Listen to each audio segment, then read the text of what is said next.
All right, everyone. Welcome to a live edition of the WGSN-DB Going Solo Veterans Corner. And of course, I am your host, retired Army First Sergeant Paul Holbert. And we're broadcasting kind of a special edition of the show today because we have three veterans that we wanted to get on, and we worked it out with them and their organization so that we could have them on. And I'm going to introduce you to them in just a minute.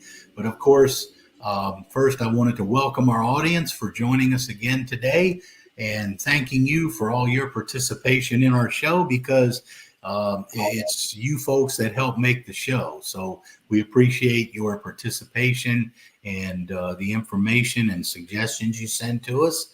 I also want to thank you, too, for helping us be listed in the top 25 podcasts to watch up here in Northern Virginia. In fact, we were recently just listed as number 12 in the top 25. So I want to thank all of our audience for helping to make that possible. Of course, I also want to thank our sponsors, Quest Jewelers from Merrifield, Virginia. For those of you who have not watched before, I talk about them all the time. Quest Jewelers is a fine quality jewelers. They make custom pieces. So you need to contact Juan Tain there. He and his staff will be glad to help you. They've got some beautiful pieces. And let's see, we're in September. Still a little ways away from the holidays, but it's never too soon to start that holiday look. And it's kind of funny because in some of the stores, I've already seen holiday decorations and stuff up, and we're just now in September. So it's never too early. I also want to thank Nationwide IT Services. NIS is a service-disabled, veteran-owned small business located in Fairfax, Virginia, and retired Army Warrant Officer C.K. Park and his professional crew there. They're there to help your business with whatever you may need, whether it's training, IT security, program management, anything that your business could need.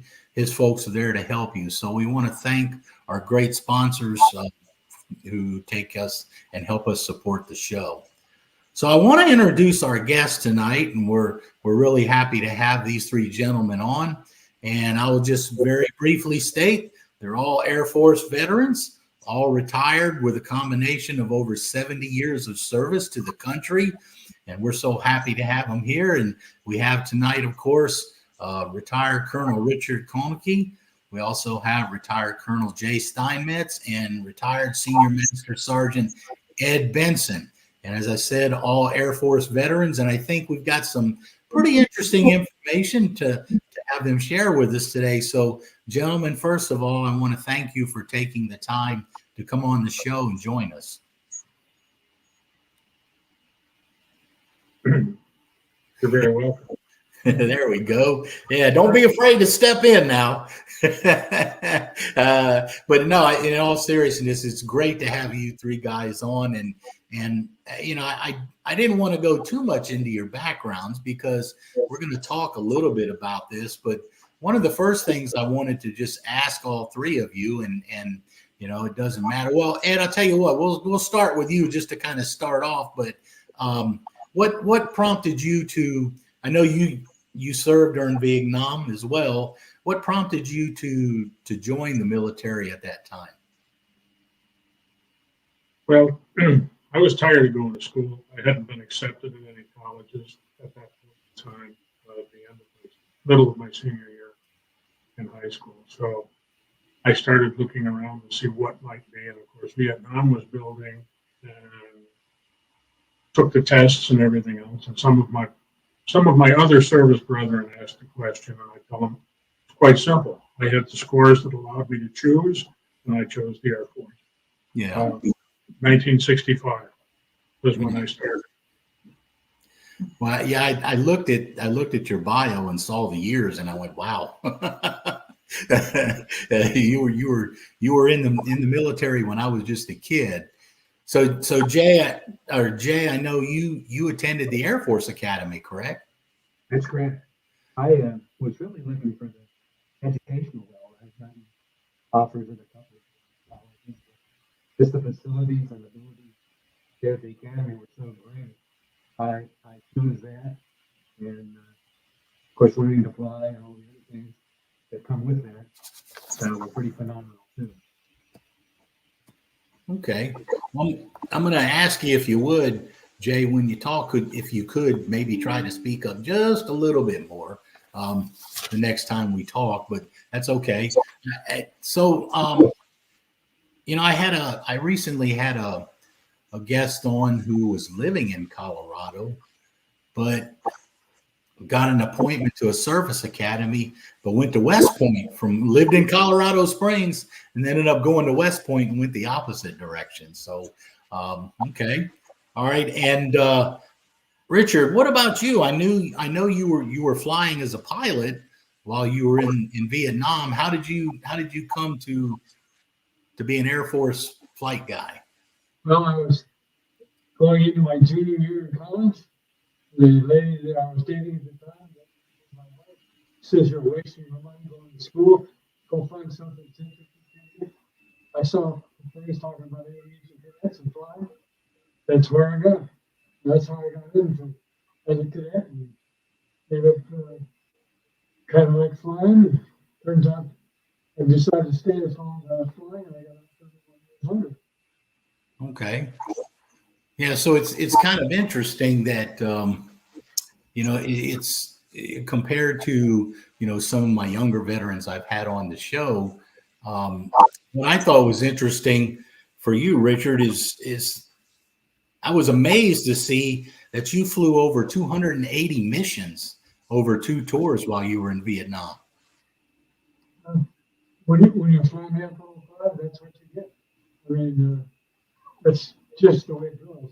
Although I got fortunate, I could fly other missions, but the 100 up over North Vietnam, that counts. So after that, they kept me around and I kept flying. As long as I was flying, I was happy. Sort of happy. Yeah, I know you mentioned the ring around Hanoi, and I'm assuming that you were talking a little bit about that anti-aircraft ring they had set up around the Capitol at that time. Is that what you were talking about? Well, they had very high defenses around the Capitol, obviously. But when we got into it, we finally got an order to let us to go to near downtown to bomb the Old Over Bridge. And I had to do some targets on the other bridge. And when I started pulling out, turn around didn't sound like a good idea, so I just kept going. And I got a nice look at downtown Hanoi. And I kept thinking to myself, look at all those shells up there going off. We must not know where I'm in. Later on, I calmed down a little bit and realized that all the shells are up there. They came by me on the way. So you're referring to the Dahmer Bridge, correct? Yeah. All the Yeah. big French bridge. We carried most of the traffic from China to Yeah, I mean it's incredible to talk to someone who had flown that many missions while they were there, because you see so much, you hear so much about what was going on over there and how the pilots really had a rough time at times flying all those combat missions. So when I saw that you had flown that many missions, I thought, oh my gosh, that's just incredible. So Ed, I know that you spent a tour in Vietnam as an air traffic controller where you had a base that had one single airstrip. I was not an air traffic controller. I was an electronics technician. I maintained the radar that allowed the operators to tell these guys where to go. Oh, okay. All right. So you maintained the equipment for the air tower and the controllers and stuff? Yes, we were long range radar. We provided air traffic, not necessarily air traffic control. We provided warning and airspace clearance through the operator side of it. So I would imagine the pilots over there probably were a little jealous of you, since you got to stay in one place, live in one place, possibly sleep in a Quonset hut or a building at night and get hot meals every now and then. It was a little bit different than that, but you're right. We did have a roof over our head most nights. Yeah. And so we were able to do that. We subsisted with the Army, which was Yeah. across town from where we were billeted, and that was a unique experience in and of itself, because they expected us to pay cash for what we ate. That was a little bit strange. 57 cents for a breakfast box of sea ration. You mean to tell me they were charging you over there for your food? Absolutely, but we got paid for it, so it was just Yeah. kind of exchange. They wouldn't pay the Army. I think that's kind of incredible in a situation like that. Now, I will tell you, when I was in Desert Storm, I was assigned to the Second Armored Cav Regiment, and we had 2 Air Force forward air controllers, calling in fast movers and air support, because we had our own Apaches and Cobras, but they would call in the fast movers, so they'd be calling in people possibly like Jay and Richard. At the time that we were over there. And I had an interesting conversation with one of the guys, and he told me that, he said, this is rough out here, because we were living out in the desert for 6 months. And he said, I'm kind of used to being back near the port, living in the hotel, until they sent me out here with you guys. So that was kind of always the joke. The Air Force guys always hated hanging around with us Army guys, because they did not like the living conditions. There's some truth to that. What's that? All my cousins were Army guys. They are Rangers and they parachuted. They ran around the ground all the time. I got ready to go, and I said, I don't like sleeping on the ground. The last thing we want to do is march, and the Air Force didn't march. So that's where I was. Ah, okay. So you got a little taste of some of that too, then. Oh, yeah. Yeah.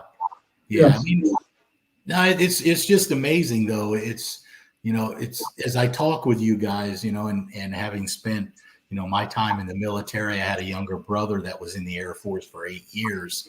And, to just kind of laugh about those intra-service rivalries that we have going on. So when Jay, I want to ask you, you graduated from the Air Force Academy, and then you ended up flying C-141s. Is that what you were doing? But it seems like most of yours was, a lot more of yours was Cold War action, when the wall came down and you were flying missions into Russia and Eastern Europe. It was. I flew 141s all over the world. We did the nuclear airlift role as well, which was an interesting twist. And then later in my career, when this wall came down, I was flying Learjets and Army King Airs and Army UH-1 through all of Europe, East and Western Europe, the Warsaw Pact, all through Africa, and all through the republics of the Soviet Union. And that was pretty interesting time. Yeah. Because we would land, and now with double the number of Americans in the country just by landing. So, and that was on a Learjet, not a 141. So, they were exciting times. Wild west of diplomacy. Well, I remember.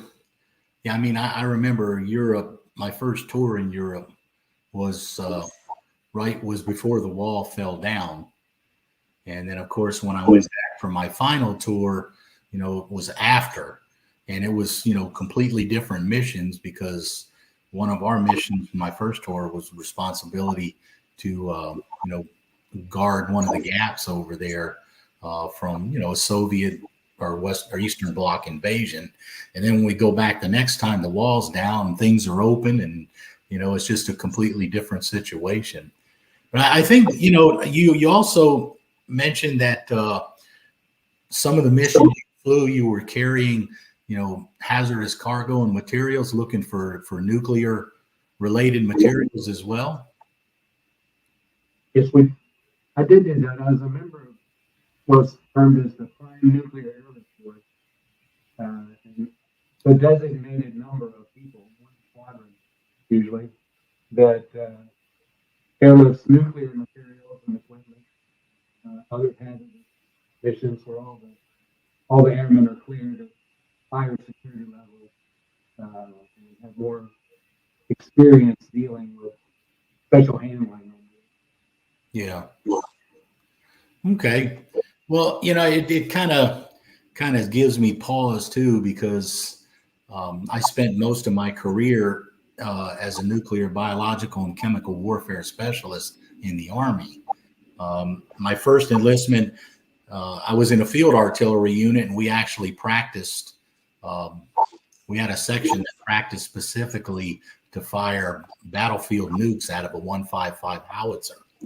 So, I got a chance to kind of see some of that stuff up close. So it's always kind of amazing the things that they have us do in the military. So I just want to ask you, Ed, share with us, if you would, what was one of your unique experiences you had while you were over in Vietnam?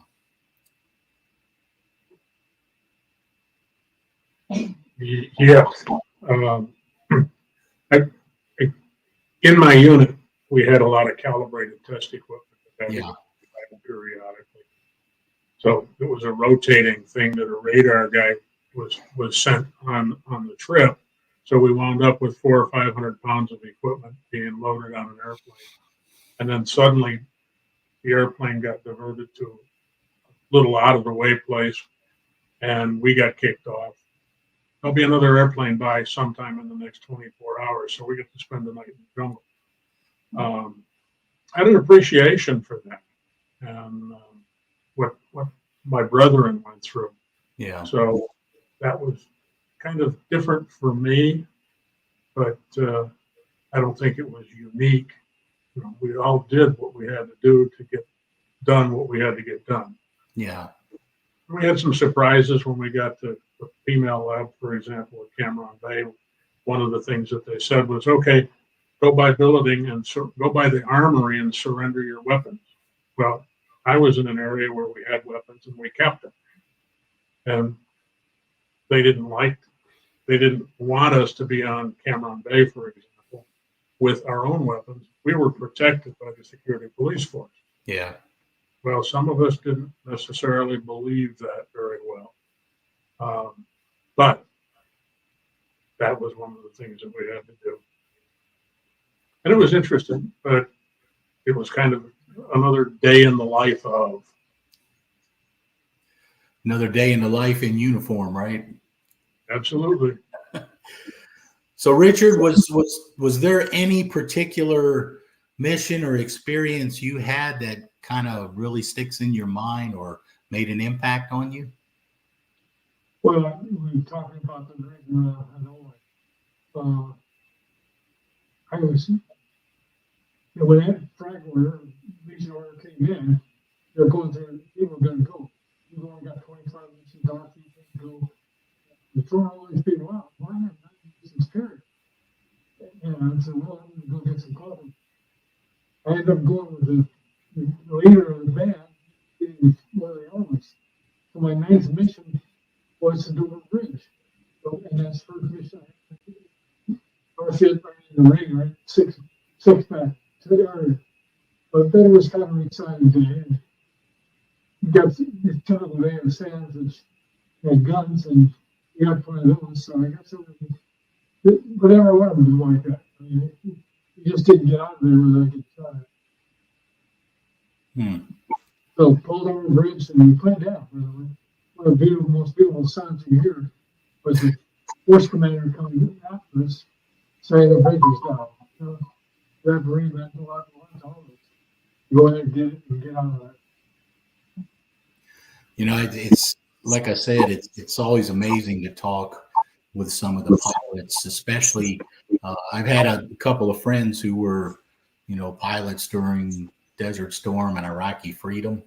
But it's always amazing to talk to the pilots and hear some of the things that they've done and some of the things that they've experienced. So Jay, just during your time when you were flying around, the Soviets, I still remember my time in Bosnia when I was on the ground and we had to take a convoy through the Soviet sector to one of their bases. Was there anything different that time that you remember with your experience with the Soviets at that time that stuck out to you? Oh, absolutely. I flew almost all of the first U.S. missions into the Warsaw Pact nation and the Soviet Republic Yeah. after they came apart. And everything was different. One of the things we were trying to determine was who was going to be in charge of the country the next week, Yeah. or who's in control of the nuclear weapons that day.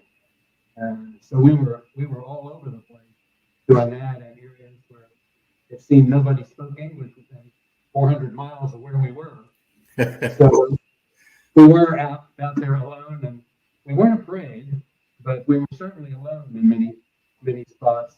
One of the ones that really amazed me was in Dushanbe.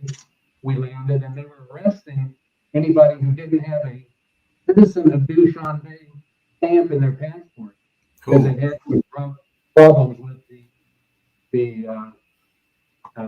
rebels of various nations infiltrating. And we stayed in a hotel on the second floor, of the big hotel in Dushanbe. The third floor was going to be the new American embassy, and the fourth floor was already the Russian embassy. And the rebels were all trying to attack the American and Russian embassies, and we're staying on the second floor between us and them. And we would travel out of town, and there would be massive roadblocks and checkpoints that the Soviet army, there was no Soviet army anymore because it had disbanded. Yeah. So really sure who's in charge. And those made for some exciting times. Well, yeah, I mean, I can just imagine, especially when you're not sure that responsibility for those weapons too, with all of that stuff going on. We're going to take a short break here, and when we come back, we'll continue our conversation with our gentlemen here. They're three veterans, and for those of you in the audience, stay with us, and we'll be right back.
right, welcome back, everyone. And you've been watching the WGSN-DB Going Solo Veterans Corner, and we've been in a discussion here with three of our wonderful Air Force veterans with a combined over 70 years of service to the country.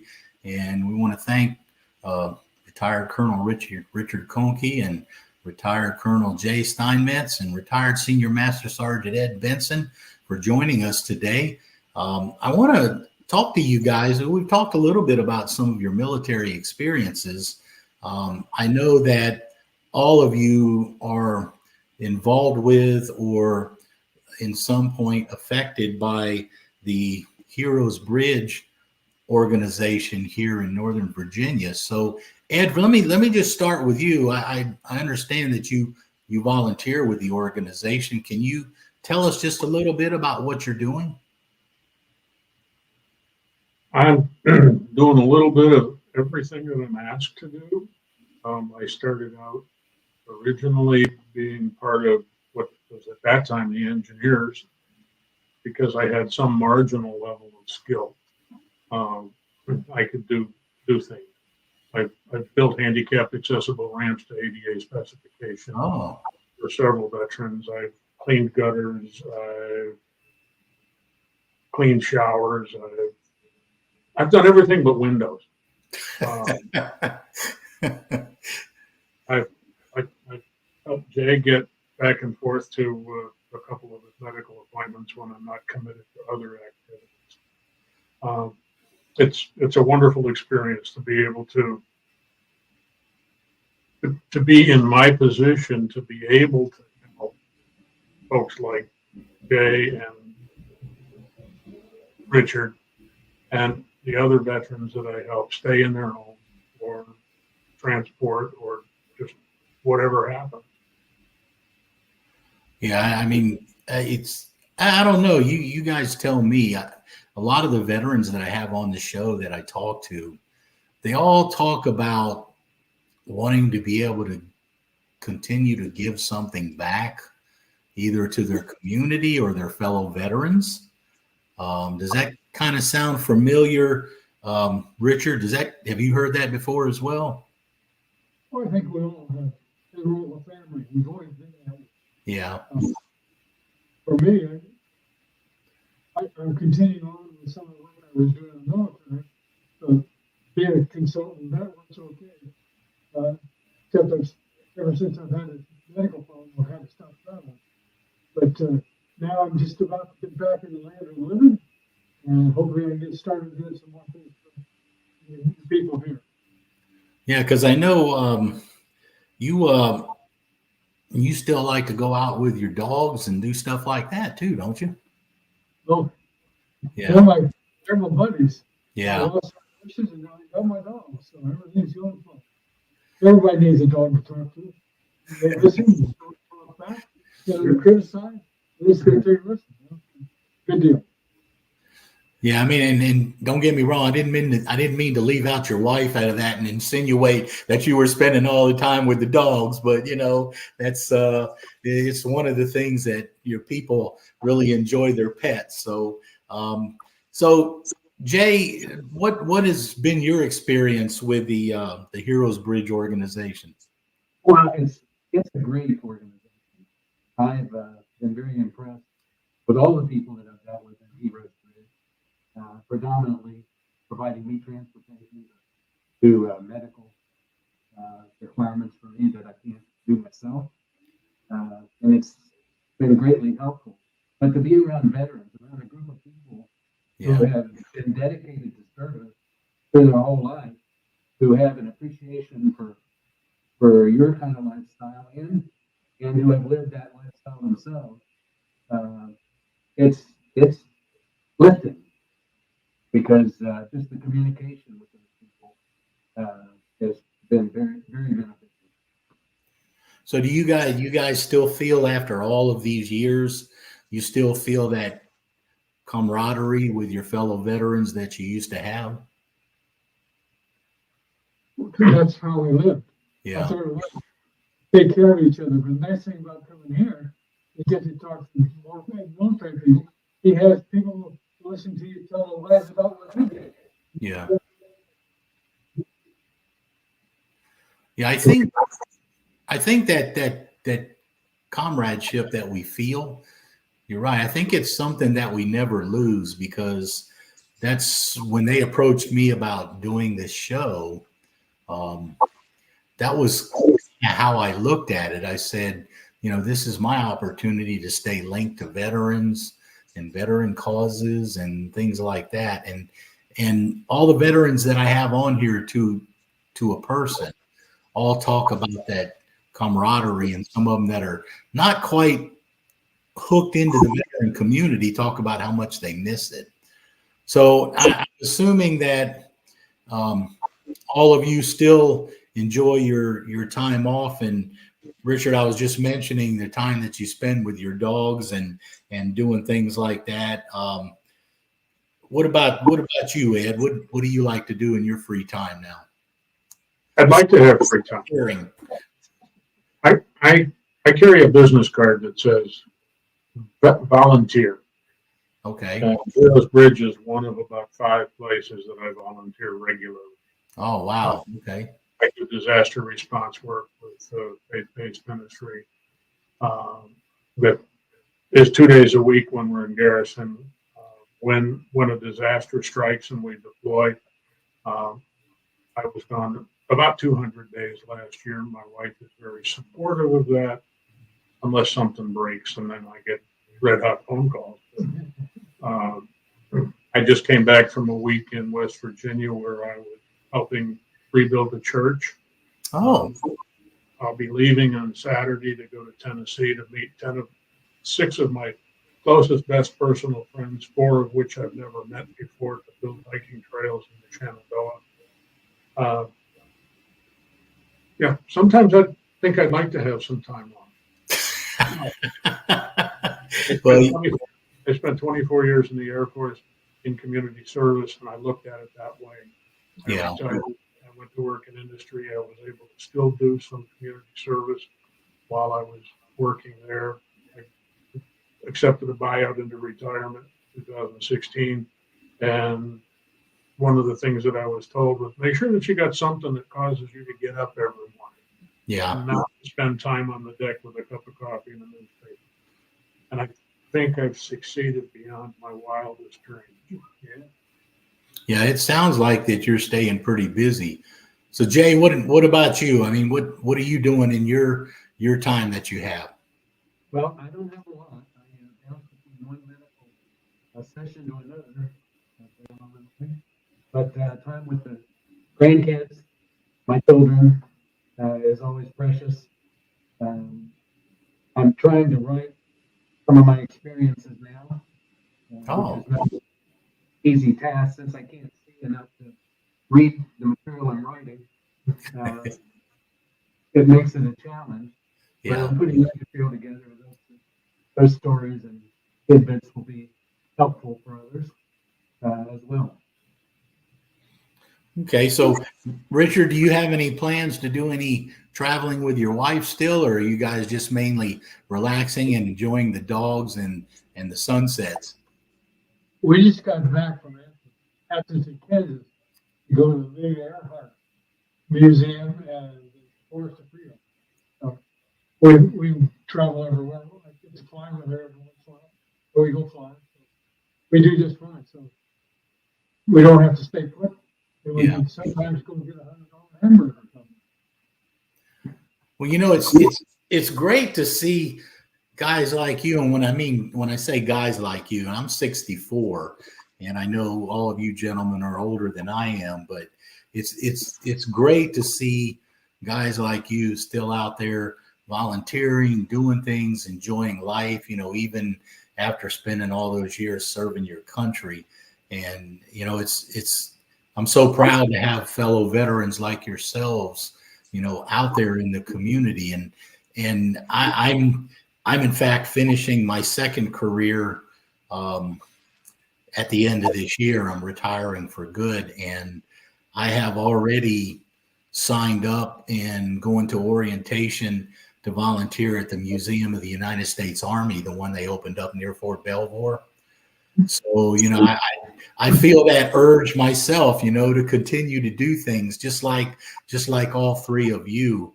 And I have to tell you, I really want to thank you guys for taking the time to come on the show today to share a little bit of your story and what you're doing now with us, because this is a kind of thing we like to get out. We love to see what our veterans are doing and what they've done in the past and how you've served the country.